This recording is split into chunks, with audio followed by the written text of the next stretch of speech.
boys and girls, Dying Time is here. That's right, we are still talking Friday the 13th Part 7, The New Blood, on Kill by Kill.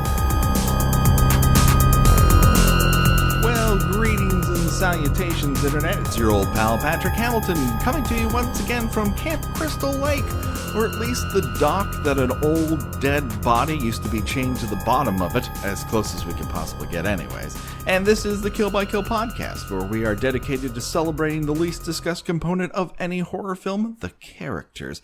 We will be talking about all the gory details of Friday the 13th, Part 7, in the hopes that a partier's untimely end is just the beginning of the jokes that we can make about them.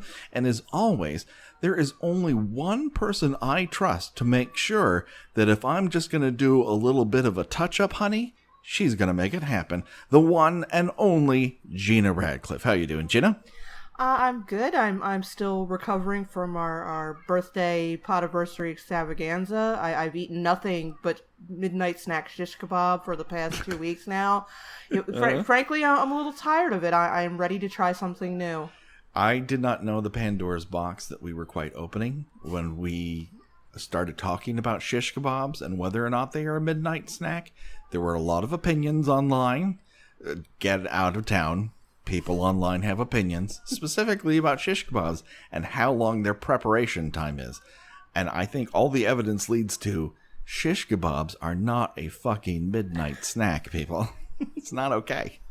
Anyways, the good news is we are not alone for our journey to the Party of Doom. No, we have on a very special guest. She is a publisher. She's a writer. She is on Twitter with the Horror Honeys, which if you are not subscribed to, you must right now. And of course, she's also a podcast host of Carry On. The one and only Kat Wells. Hey, how you doing, guys. Kat? I'm wonderful. How are you? Excellent. So much better now that you are here to help us with this muddled mess of a terrible, terrible party. Now, Kat, you are a person who I feel has a diverse array of interests. You seem to very much love true life murder mysteries. For right? sure. Yeah. Okay. And you also have a podcast about Sex and the City. Yeah. Which is like true life murder. They seem dissimilar, and they are. But you know, I've always kind of looked at it much like the way that I look at horror podcasts or at horror movies. And from listening to your guys' episodes, I can see you feel the same way. Even though you feel an intense appreciation for them, you're not afraid to be critical. And that's kind of how we approach Sex and the City on our podcast. We love the show, but we recognize its flaws. So, you know, I like dipping a toe. I like learning about serial killers, and I love Carrie Bradshaw. So sue me.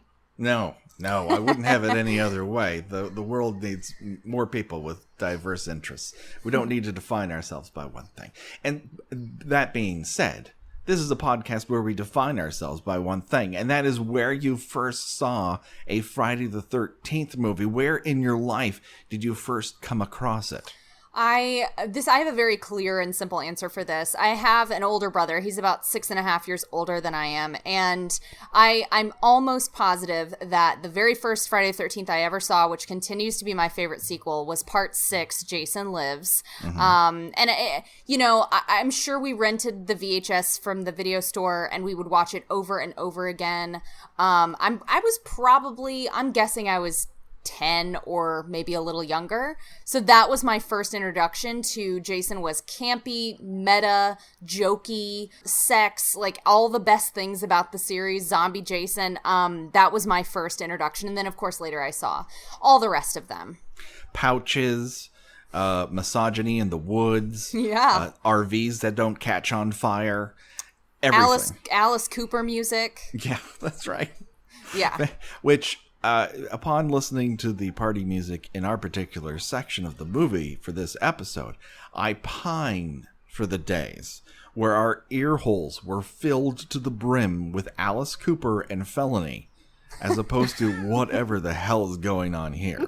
Yeah, no kidding. It sounds like In Excess, but on lewds they can't come up from. Yeah, it's definitely like somebody's idea of air quote new wave air quote. Yes, but transmuted, like they can't decide if they want to be post new wave pop that has a lot of chunky guitars, but they also kind of want to be glam and hair metal-esque. You know, a lot of Dial MTV is happening in the midst of this, and it's the worst version of Dial MTV rock ever. As a person who suffered through a great amount of Dial MTV rock, I can tell you it was a terrible time to be alive. But infinitely better than now. Let's get back to... Jesus, no kidding. Okay. At the moment of this recording, the world does feel like it's falling apart, but you know what holds us to its center? That is the people who are still left alive in this movie. So let's quickly give you a body count to review who has survived so far. Let's start with Tina. Now, this isn't the Tina from part 4, and it's not the Tina from part 5. This is the new Tina, who looks like she's dry swallowing an Advil whenever she summons her godlike telekinetic powers. Then we have Tina's mom, Mrs. Shepard. Yet another mom not given a first name.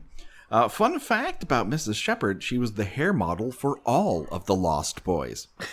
I was about to say, that's some glorious hair right there. Held up probably by Aquanet, if I had to guess. Aquanet, Dreams, a series of trusses. I'm not really sure. Everything that allows it to be as curvy and buoyant as it is. That said, like every girl in this movie has a version of the exact same hair. It seems to be a football of follicles right above the forehead, and then a swooping where like someone should skateboard down the side of it along the back. I don't think hair does that anymore. Like that, we've lost something. Yeah, we don't have that hairstyle anymore where if someone were to rap on your head with their knuckles, it would make sound. There's that sort of solid mahogany table kind of sound, that very rich, sonorous tone of placing a heavy object on top of another heavy object. I told my kid today, who's learning how to ride a two-wheeler, that I grew up not having to wear a bike helmet. And he's like, oh, how did you protect your head? And I said, we had very sturdy hair. And that of course, brings us now to Dr. Bad News Cruz, who once again has been brought to the screen by Terry Kaiser. Now, we've talked a little bit about Terry Kaiser in the past, but we should note a couple of his other more notable roles. In one movie, he was a corpse that was unreported to the police so that two dudes could commit petty larceny and get laid. And then in another movie, he put Tammy's boyfriend's brain in a T-Rex. And that's all I can remember about Terry Kaiser. He also played a corpse whose death was unreported so that two guys could continue getting into some hijinks and get laid. But in that one, he also became a dancing zombie, which was probably the highlight of that film. A curiously well-preserved corpse. He's good at playing preserved corpses. Now let's get to our group of partiers. We have to start this with Nick. He's that kind of bad boy with a heart of gold and legs of a Clydesdale. Got that Canadian tuxedo going on. That's right. He oh my God, his hair looks like every comic book interpretation of a guy from 1994. There's just a lot of fuzz going up and two going down. I just feel like that if you looked at the actor's filmography, he would basically play variations of Brad, Chad, and Sean in various episodes of ABC After School specials. He just has that nice guy look, the sort of bland boyfriend or love interest of the heroine. He looks like he's played a lot of characters named Brad. His hair made me think of Jake Ryan from 16 Candles. Oh yeah.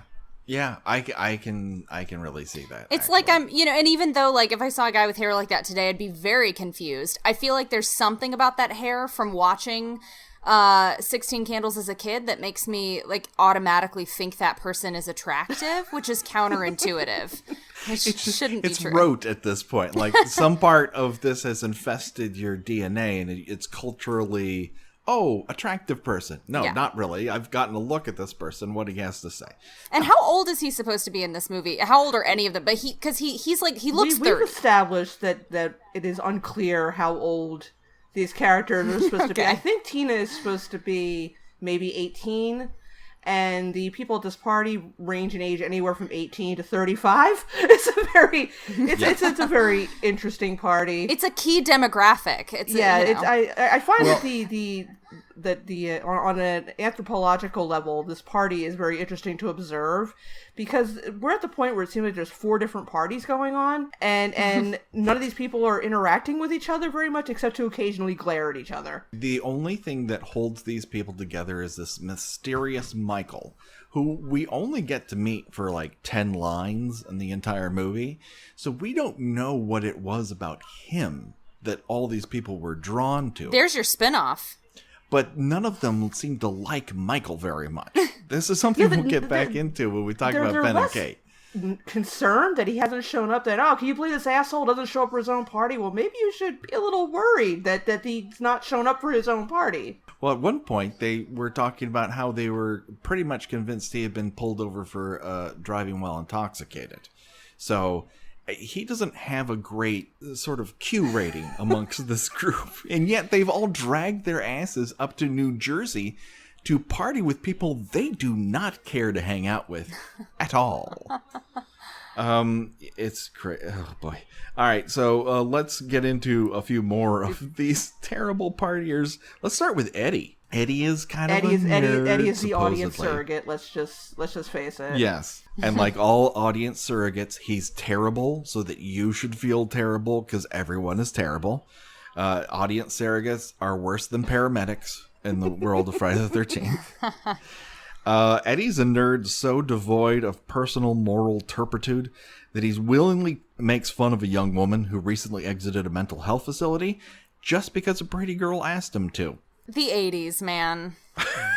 Is it the 80s? I don't know. He's like a fuckboy. Like, I think Oh, yeah. I think I kind of hate him worse.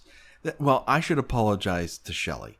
We came really down really hard on Shelley when we went through part 3. And I think part of that was a direct reaction to the hellacious online torrent of dickheads talking about the Ghostbusters remake around that exact time. Oh, yeah, that made a lot of people angry.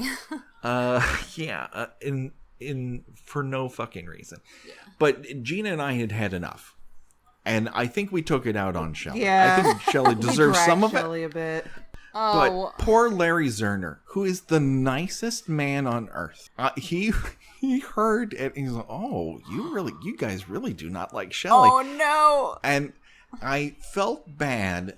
I stand by a good 75% of what we said, though. Wouldn't you say, I mean, Gina? it's a terrible character, and he's not so. It's It's not his fault. I think he might have been a little too good in the role. I think he might have had a little bit of a Michael Rooker thing, where it's.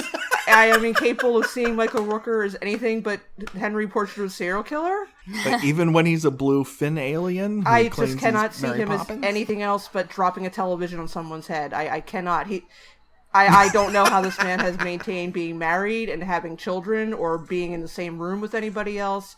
But yeah, I mean, it's a credit to Larry Zerner that he was that convincing playing a terrible human being. It's true. Sure, But and isn't it more fun to watch these movies when you absolutely hate seeing someone get killed, or you hate the person, so it's like a lot of fun to see them get what's coming to them? I think that is the grand debate of this podcast in total. Whether or not it's better to like the people who are the cast of characters, or it is better to hate them. Sure. I think there's a debate to be had. I don't think there's a right answer, and I don't think there's a wrong answer.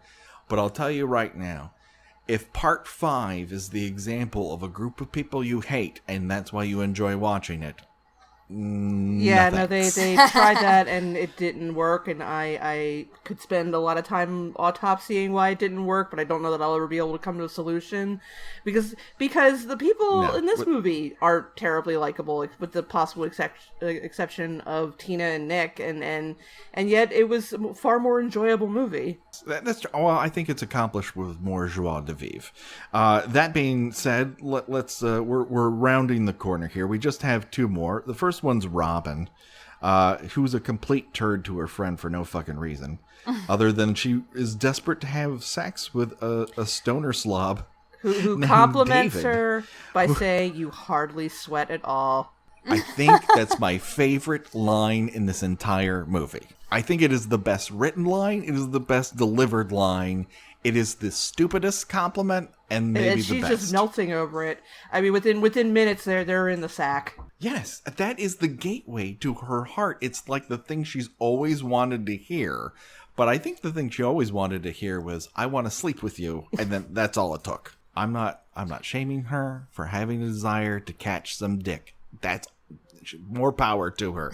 I think she can do better than David, but then again, the way she treats her friends, maybe she can't. I don't know. And then, of course, that brings us to Melissa, who may be less of a human being and more of a golem constructed of MAC cosmetics in order to terrorize a very small village that is completely made up of these two cabins in this movie. She's very Machiavellian, but in a clumsy and obvious way.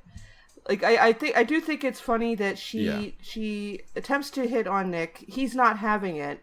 He says, "I don't like you." She says, "Like has nothing to do with it," and then walks over to the other guy and starts flirting with him. She's obviously under the belief this will make him jealous, but he's pretty much told you, "I don't like you at all," and she's like, hasn't stopped anybody else.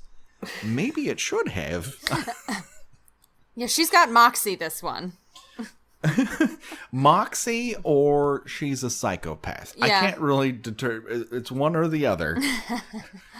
But this may be the ground zero of he's just not almost that literally into it, because he's almost literally she has does said not that. pick up on that signal. Yeah, it's hard to seduce people when they're calling to check up on their dead cousins. This is not the time where people feel at their sexiest or when they want to make a move. He is calling his cousin, Yes. and he's doing the whole, "Come on, pick up." And then when Melissa enters the kitchen, he says, "Well, I'm just going to walk around looking at the wood, looking in the woods for him." Who is he talking to? I don't know. I this entire sequence of the movie that we're going to be discussing sees not one, not two, not three, not four, but 5 separate people just wander into the fucking woods. Like, maybe Tina has the best excuse, which is, "I'm going to run this Delta 88 off the road, and now I gotta walk somewhere." But she's the only one with a decent excuse. Everyone else is like, "Okay, I don't know what to do now," and the script says, wander in the woods. If you are Sounds awaiting good enough to me. someone to arrive at a party and they have not arrived, it would seem to me that the logical conclusion one would make on how to find them would be, I don't know, calling the local constabulary? Maybe the hospital? I mean, I realize the hospital at Crystal Lake is pretty busy. But you could probably call it and say, they're very "Hey, busy. has a guy named Michael whatever been brought into the emergency room?" No, he's just going to wander around and just try to in woods he's not familiar with, as we've established that all these people have come out of town, and he's just going to wander around trying to find this person. Driven into a ditch? What does he expect? Yeah, to maybe find? they've fallen over. I feel like the way that I've justified this for myself is after all these years. I mean, this movie opens with like the line, like "there's a legend around here" or whatever, the beautiful voiceover. That's so fun, and I feel like, and that sounded sarcastic, but it wasn't. I actually love it. But I feel like after all of these years of this like nasty energy and like zombie zombie Jason and, you know, all this stuff. And this is like the paranormal sequel of this series. And it's like, and maybe there's this like psychic energy that's just drawing them out into the woods to die, because Jason's just like a tornado of like death and destruction. And he's just got a lot. I mean, he's very powerful in this movie. He's like, anyway, I don't know. That's the justification I came to in my brain. There is a weird sequence in which he just walks up to the window where everybody's partying, stands there for a minute, and then walks away. And then that's when everybody decides, well, I think I'm just going to take a little stroll in these woods in the dark of night in a town I've never been to before. That's actually, I actually like that theory. That's pretty, I don't know if that's actually what they were going for, but I do like that theory. I'm sure it wasn't. Puts a spookier sort of edge on it. Yeah, she's and at the very least, Tina has awakened something. I mean, she's awakened Jason himself through her powers, so maybe she's awakened just like all the bad juju that's like seeped into the ground at this damn lake. If the place does in fact have a death curse, as Crazy Ralph has so put it, and he's a sage enough man, he's stared in enough windows staring at people having sex to know some things about this town. Yeah. And if it does in fact have this random death curse that just makes people do stupid things, a la Cabin in the Woods, I actually kind of loved this theory, because we have really entered into supernatural areas. Whereas in part 6, it was a monster movie. He was Frankenstein, he's risen by lightning, he's drowned in a lake. Now he's been risen by this telekinetic psychic power. So we're into some weirder territory here, and I actually like it. The one other thing I want to state about Jason coming and looking at people through that window is that if you listen to it carefully, you can hear him breathing. And I don't think that's fucking possible. I don't think a person who has been living underneath a lake is breathing hard looking at people through a window. When she resurrects him, he's like there's bubbles coming up from and you can see him underwater like breathing out bubbles. I had the same thought. I was like, has this fucker been holding lungs full of air for 10 years? Like, what the hell? Yeah. I call bullshit on this one. This is where I draw the line. I just don't, like, I guess his lungs are coming in and out as some sort of autonomic regularity, like it's muscle memory or something. He gets a little. I don't want to. I don't want to hear panty, whatever you want to call it, when he's coming up on Ben and Kate's van too. Listen, the air is thick with. Oh yeah, there's like a well-timed triple bone going so. on in that sequence. That's. I think that might be the one time we've gotten. Well, okay, one of them didn't go full boning, but still, I mean, that was also a. Did you guys put this on some sort of itinerary for the party? It's like, okay, 10:30 to 11:30, we boning. Bone zone. We bonin', ladies and gentlemen. I think we've found our hashtag to possibly rival. Yeah, everyone's looking to get bunked, and yet does anyone really? So much weird sex. Let's rewind back to this party, because there's many details to talk about. First of all, Space Mummy. I'm not buying that pitch.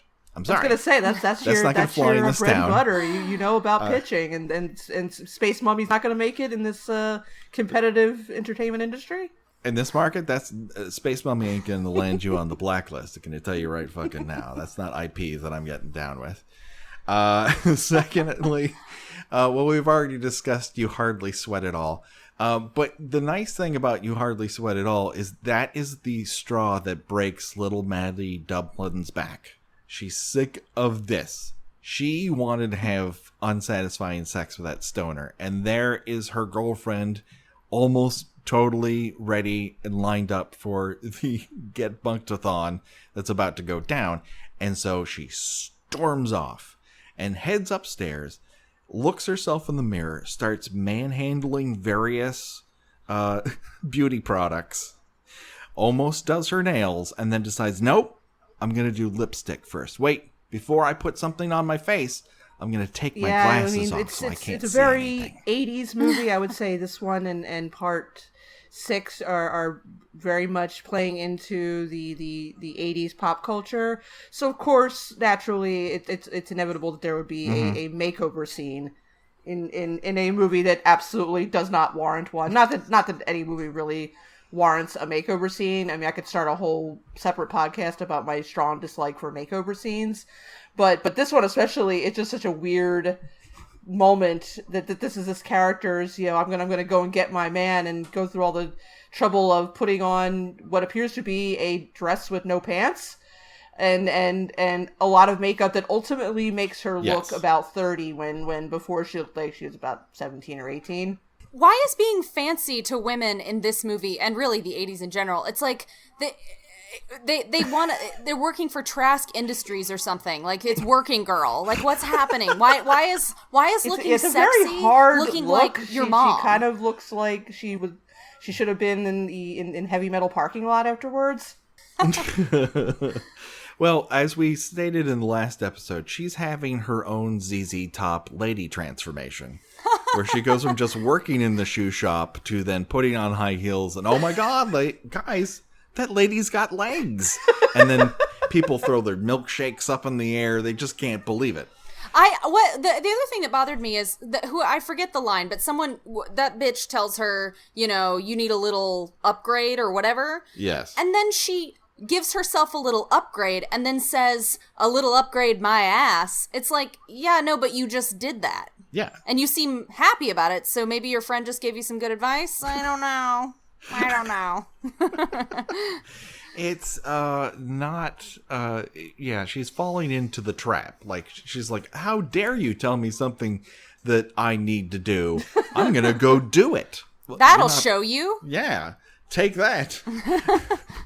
Stick that where the sun don't shine. I just did what you told me to do. I got upset about. So she takes off her glasses and cue sixpence none the richer. Oh God. She is totes all that. I guess. That outfit is confounding. The white heels I really identify with from my childhood, because all of my Barbies had like white heels, because that's when I had Barbies, was when white pumps were like a thing. Mm-hmm. So I was like, yeah, makes sense to me. And then I was like, wait a minute, no, that's terrible. Those are terrible shoes. She was wearing like a men's shirt without pants at first. And then later I'm like, oh no, it's such a weird crop top and a skirt that is also troublingly short. I'm trying. Yeah, it seems to be belted into that chunky white belt up until the point Russell's body falls out of the sky, and then she pulls it out when she screams upward. And then I'm like, oh, I thought that was like a one piece to do. And it's actually two separate unattractive pieces of clothing married together by a chunky belt. So here's my big question here. Okay, this leads. We're now pulling the thread all the way through. This party is going on. She goes upstairs. We have this miraculous transformation. She has legs, and she comes out, right? But she does not go down the stairs to the party. She goes out some separate entrance to try to find this guy she wants to seduce. I was thinking, did we miss a scene where she saw them go outside? Why isn't there a scene of her going downstairs and saying, guys, and it's all empty? And later it's explained where they've all gone. They've all gone upstairs to, and she just missed them. This would be fine. That would be filmmaking. That would tell me what the fuck is going on. But no, she just emerges out of the door and she's like, hello? Why would they be outside? That psychic bubble that's drawing people out into the merciless woods of Crystal Lake. Yes, that's very right. True. And but for a loose earring, maybe she would have just called out, not heard from anyone, and gone back inside. She had to find that missing Claire's earring that probably cost about $250, and she's carrying on like it was a diamond teardrop hanging from her ear. Yes. Thank God she found that clip-on down in the leaves. Why is everyone in this movie so concerned with their fucking jewelry? Why is it this movie where everyone's like, my necklace, my earring? My Like they beautiful had to- pearls. Like they had to sign it out from some sort of jeweler before they went to set. I don't quite get it, but she does actually recover that earring, which I find impossible, as she has heels on in the woods Well, and that no she glasses. wears movie glasses. That's a fucking when miracle you need right them until there. you don't need them anymore. Oh, that makes sense. The other thing I sort of noticed in this section, this is part of the music in this movie is terrible. Unlike every movie that has come before it, this is the worst Friday the 13th music of all time. At one point in the sequence, it has seagull noises. They're not at the beach. What the fuck is happening? And it's also doubling up on that until it's like if it broke out into a Stevie Wonder song, I'd be like, yeah, I can see that mashup. You don't double up on the Kill Mamas. Come on, man. I have to wonder if there's some story behind the seagulls. I was just reading this story about how apparently one of the Backstreet Boys farted while they were recording a famous song of theirs, and the fart made it into the track, and it was like a really famous song. And I'm like, you know, and they the whole story involved like their producer like being like, it's gonna be a hit, we're keeping it in. So maybe the seagulls were maybe a rogue seagull wandered onto set, and they were like, we gotta leave it in. This is perfect. This movie is the fart in the sound booth of Friday the 13th movies. Yeah. Magic is in the air, and it came from that dude's butt. So, yeah, Maddie slowly starts to realize, this is a dumb idea. I got to get out of here. It feels very creepy. There are mystery ghost seagulls. And then Russell's body just falls from the sky. And yet another example of Jason Voorhees, interior/exterior decorator. But this gag doesn't work so well. Or maybe it works perfectly. His body thumps to the ground. She freaks out and immediately heads towards a tool shed. Ugh.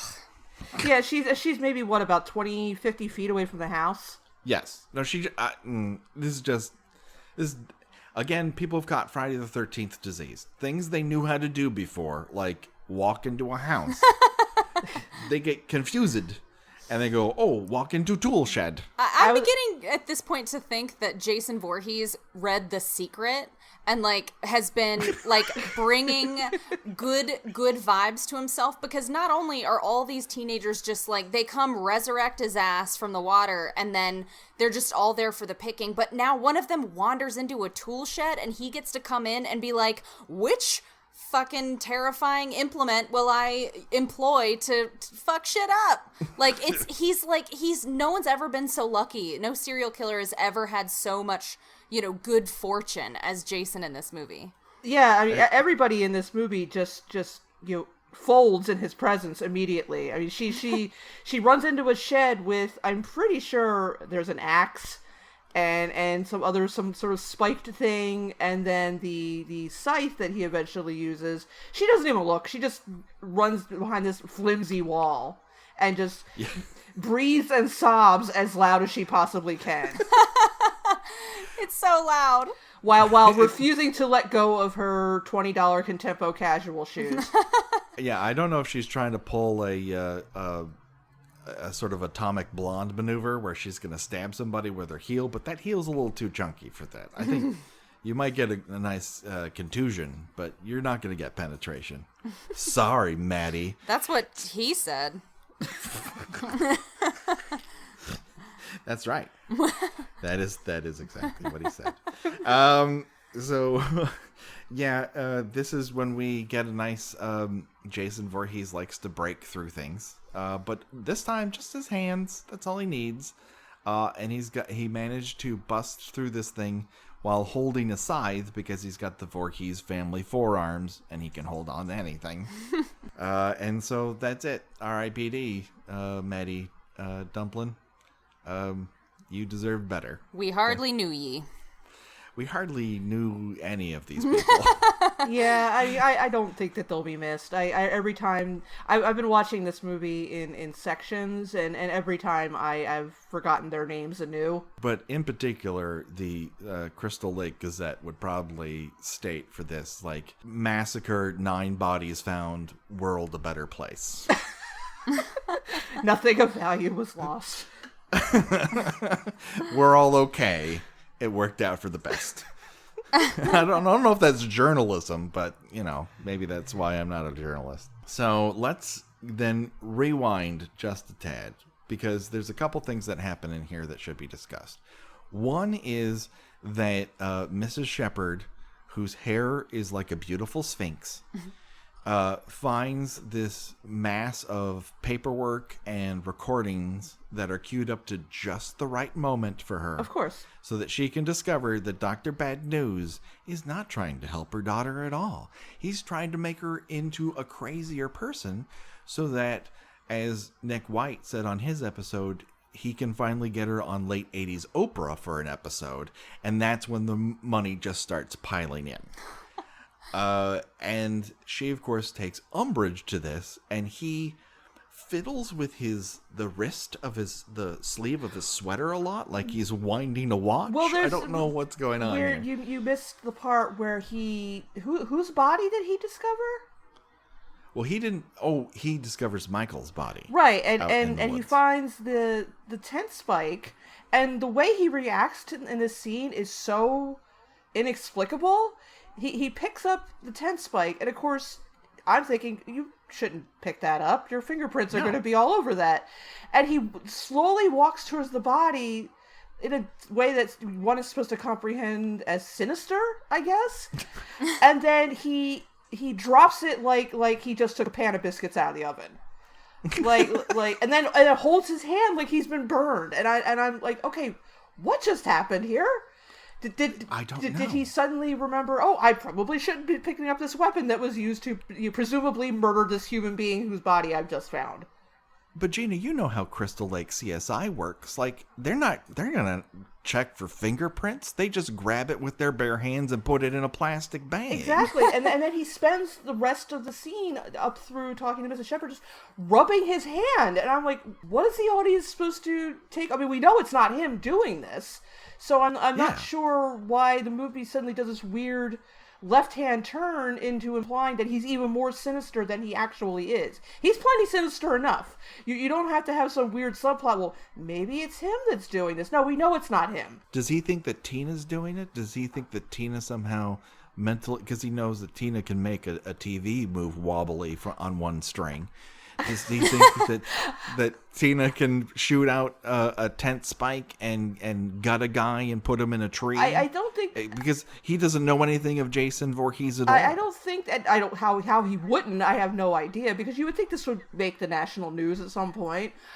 I mean, I realize this is a pre-internet era that this movie takes place in, but generally speaking, serial killers were they made national news. Yeah, people knew about Ted Bundy. Yeah, I mean, and yet they still got into VWs. He was so up there to you go. He was up to 75 victims at this point. I would think that the name Jason Voorhees would be somewhat familiar to the American public at that point. But I feel like he is dodging around. I mean, he's getting ready to leave, but doesn't want to tell her, oh, yeah, there's a corpse outside. We should probably go. That's somebody else's problem. People get murdered, I guess, is what comes down to. He's much more focused on just tamping down any sort of objections that Mrs. Shepherd has to this process and telling her in no uncertain terms, I'm committing your daughter above and beyond any of your objections, so just let me do that. And she's like, yeah, fuck that. So Mrs. Shepherd's all right in my book. Oh yeah, she calls him a fucking coward later, which is like that was really satisfying. Yeah, when Mom yells at Dr. Bad News, it sounds like an elf who's trying to get wolves away from Santa's workshop. So Tina ends up taking off in that Delta 88 and driving it off the road. And in a very unspectacular crash. And of course, that car is fine because it is made of reinforced steel and it is death. So she just wanders off into the forest, where she ends up running into Nick out, and she's like, I got things to do, and runs off in the other direction. Like, why is everyone wandering in this forest? So that's that subplot. Then we have to go back and talk about the other two characters that are under our purview for this particular episode, and that is Ben and Kate. Not the Ben of Kate of the Fox show, a completely different Ben and Kate. And they are very mad at one another for the majority of the time that they're on screen. Up until the point they're not. We're never told why they're upset with one another.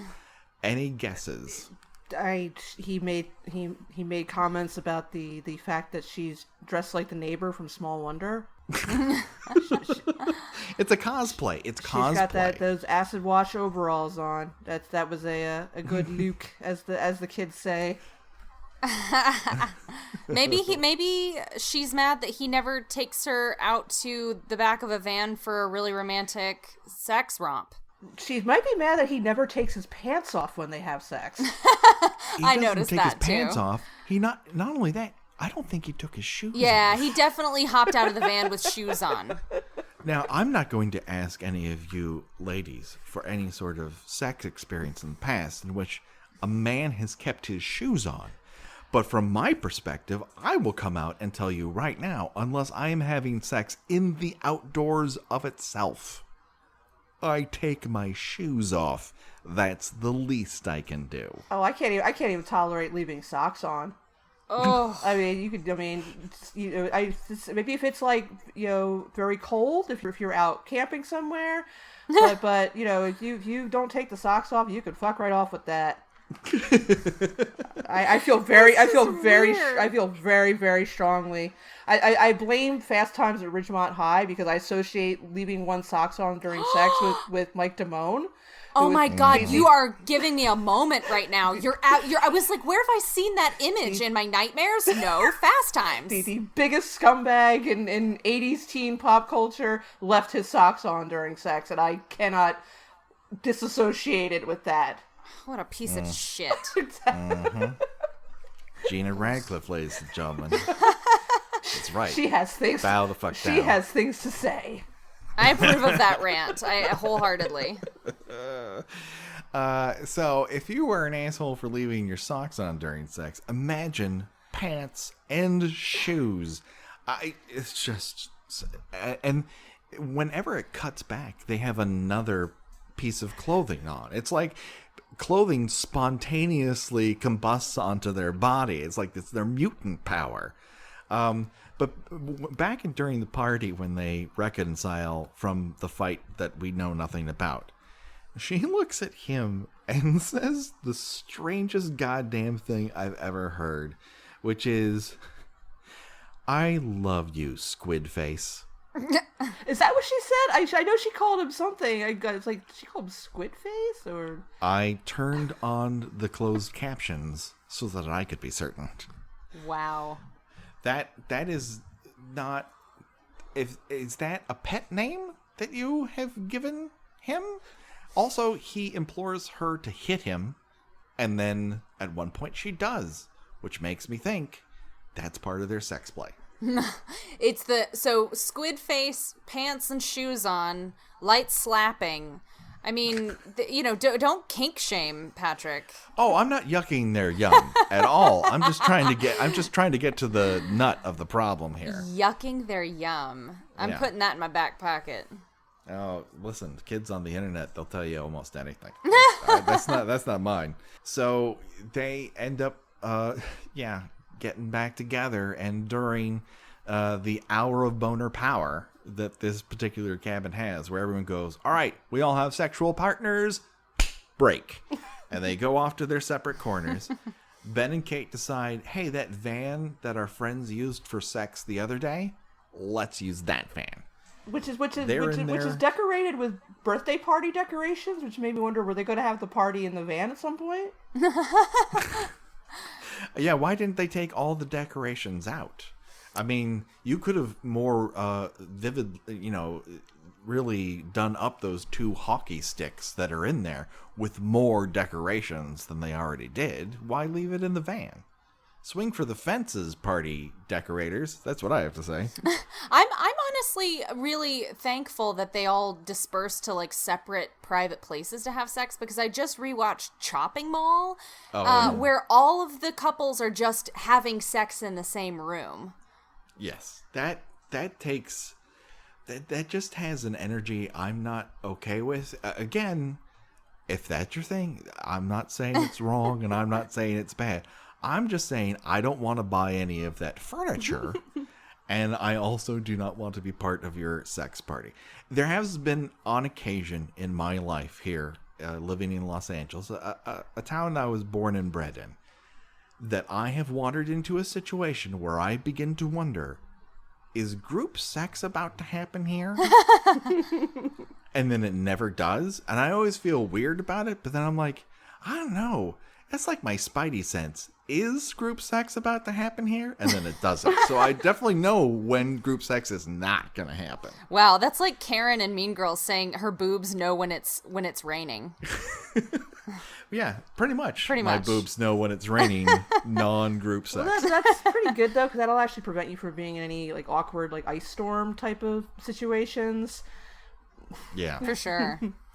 Yeah, there's, okay. I'm going to shut up now. No, please go on. No. People in my neighborhood know where I live. All right. So, yeah, they decide, let's go have sex in that van. And Russell's having sex with his shoes on. The van begins a rocking of no fault of their own. It's rocking from an external force. And once again, a terrible thing is attributed to the friend that they're all there to go see, Michael. Michael's the kind of person who would shove a van you're having sex in. It sounds like a great guy. They immediately assume that he's just if the van is a rockin', Michael's gonna come a knockin'. Yes. He's that kind of person.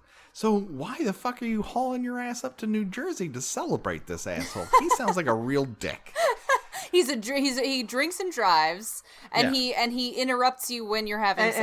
And apparently is known for just not showing up for things. Yeah. Why wouldn't you go out of your way for his birthday party? So at this point, Ben becomes preoccupied with the idea of, quote unquote, getting Michael. Now, Michael knows you exist. Michael knows you're in that van. According to you, I don't know how you're going to get Michael, but he does. He bamfs clothes onto his body, and so does she, and he wanders outside, much to her chagrin. And he does a full 360 around the van for the most part. Tooting on that party horn. Yes. That's not how you sneak up on people. Tooting horns. We now have Friday the 13th disease striking people when they're sneaking up on others.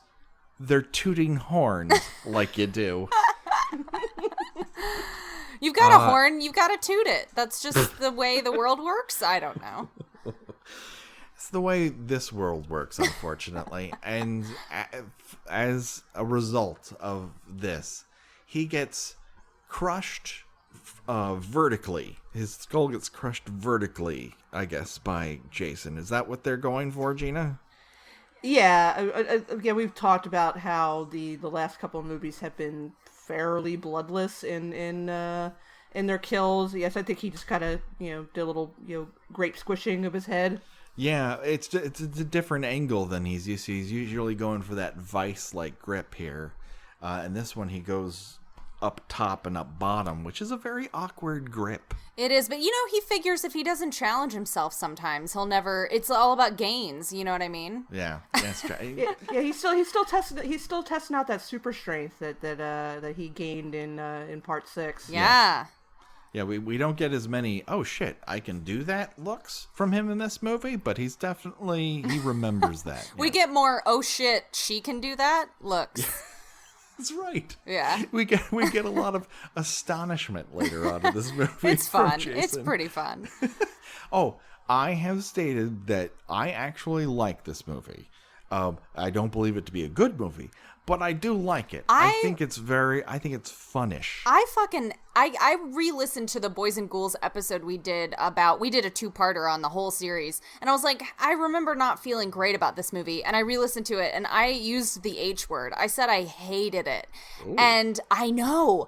And then I rewatched it today and loved every fucking second of it. So I guess that's a good argument for rewatching. I need to just go rewatch like Rob Zombie's Halloween right now. Maybe I'll love it. Oh, no.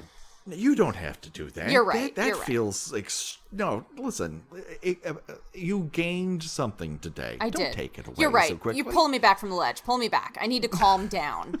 I think this movie is so fun. I actually felt like it was like competently directed. I thought a lot of the shots were really creative. All the kills were really fun. I actually liked some of the characters. Like, I don't even know what's come over me, but this has now moved farther up the list than I ever thought it would for me. So, yeah. I owe you that. Anyway. So we have a head crushing, so R.I.P.D. Ben, and then very quickly, this is when Kate decides, well, I gotta stick my head out of this window and figure out what's doing, because while she's put on every other ounce of clothing she hasn't put on her pants, or those acid wash overalls, actually, that we know that she possesses. She sticks her head out the window, and then Jason shoves a party horn through her eye. I love this death. I love it. I think it is probably one of the most creative ones in the whole series. You get a little honk when he does it. He's making do with what he has on hand. I don't know what he did with the scythe after killing Maddie, but you would think, I mean, that's kind of a badass weapon. You think he'd hold on to that for a while, like with the machete. But I guess he was like, nah, I can't put this in my pocket. I'll find something else. That's right. Well, he's got, as Jason Bromley pointed out, he has a very Jackie Chan-like idea of just using what's around to accomplish what he needs to do. That's pretty smart. Yeah. And so, Kate, you had pretty spectacular hair, and you had very unfortunate overalls. I'm sorry, you're dead. So that pretty much wraps up this section of the movie. And as always, that means it's time for America's least known game show, Choose Your Own Death Venture, and that is where we decide of the deaths that we have discussed in this particular episode. If we were forced to die that way, which we would choose and why. And as our guest, Kat, I turn to you first for your answer. Well, I've been thinking about this since you brought it up at the beginning of this episode. I have my answer. I feel like I'm going with the party horn to the eye, because I feel like she has less time to suffer, B, to anticipate the death, versus the head crushing. That's a long, drawn out, painful thing until you're dead. Maddie? She's a shaking leaf of a frightened little like drowned rat. Like she has time to like be petrified and know that her ass is about to die, and I don't want that. No, I want it in the sense of like, I'm gonna go to a haunted house this year and have a really good time being scared, but if I'm actually gonna die, I don't want to lead up. I want to just be dead before I know it. So I choose party horn to the eye. That's a reasonable argument. Now you're gonna have to wear those overalls at some point. Oh yeah, well those are like totally in right now, so that's true. Yeah. Yeah, you're gonna look very, very cute when you go to Cinespia in that outfit. That's right. Which I've just put that on you. And I'm gonna wear like John Lennon's like super circular glasses. I'll wear my sunglasses at night with my acid washed overalls, and it'll be amazing.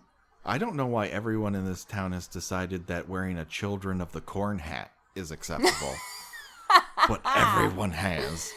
Wow. So that's a little insight to what it's like in LA in the late summer of 2017. So Gina, you had to suffer through that. How are you going to make us, what say you about your death? I too choose the party horn to the eye. I've known that for weeks and weeks as we lead up to this. But more for a more simpler reason. It's just festive. I think it's It's a fun way to be found with just a party horn just sticking out of your head at a jaunty angle. I hope they leave it in when they bury me. Crime CSI guys, like crime scene people, like they have really rough jobs. So the least you could do is offer them a chuckle on a Monday. Exactly. The only way that could make it better is if they put one of those paper things that you blow on and it kind of unrolls itself.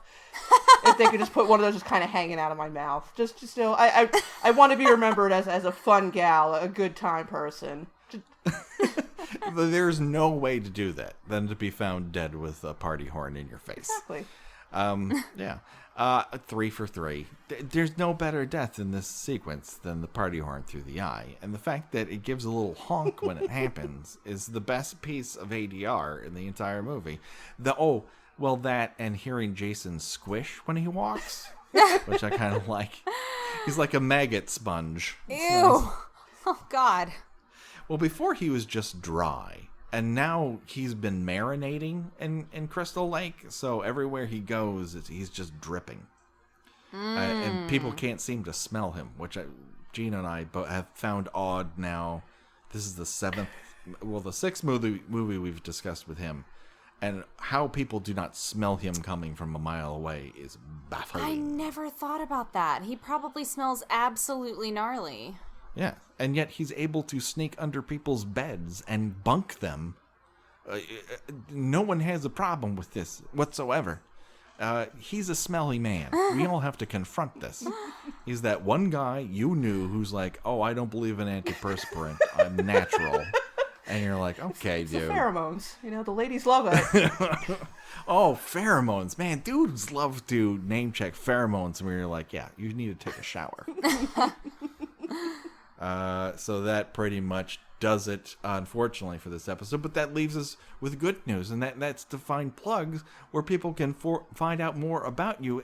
Kat, where can people hear and see and read from you? I would say just come find me on Twitter and say hi. There's a really annoying story about why there's an underscore in my name, and I don't want to go into it. It'll make me very angry. So you're gonna find me at _ All Hallows Cat, like All Hallows Eve, but with KAT at the end. That's just find me there, and then we'll talk forever. There we go. Hey, Gina, where can people find you on the internet? I write about 70s and 80s television at tuneintonight.wordpress.com. That's right, people. Check it out today. Don't delay. Hey, if you want to reach out to us here at the Kill by Kill Pod, there's a couple interesting ways to do it. You could, on Twitter, at Kill by Kill Pod, or have something longer to say than 140 characters, email us, killbykillpod@gmail.com, Instagram at Kill by Kill Podcast. We do fun things there. That's pretty much it. If you wouldn't mind rating and reviewing us, with 5 stars on iTunes if you like the show or even love it. We greatly appreciate it. Tell us what your favorite kill is in the Friday the 13th series. If you do that, we will read it on the air to you. That's our solemn promise to you, our faithful listener. And so that brings us to an end. But don't worry, friends.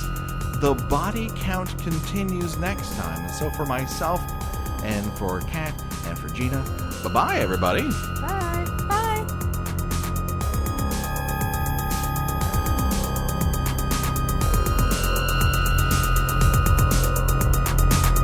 Kill by Kill is produced by We Write Good and is intended for entertainment purposes only. Friday the 13th is owned by Paramount Pictures.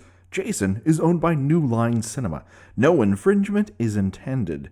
Kill by Kill logo was designed by Josh Hollis. Visit him at joshhollis.com. The Kill by Kill theme was created exclusively for us by Revenge Body. Get the whole track and much, much more at revengebodymemphis.bandcamp.com today.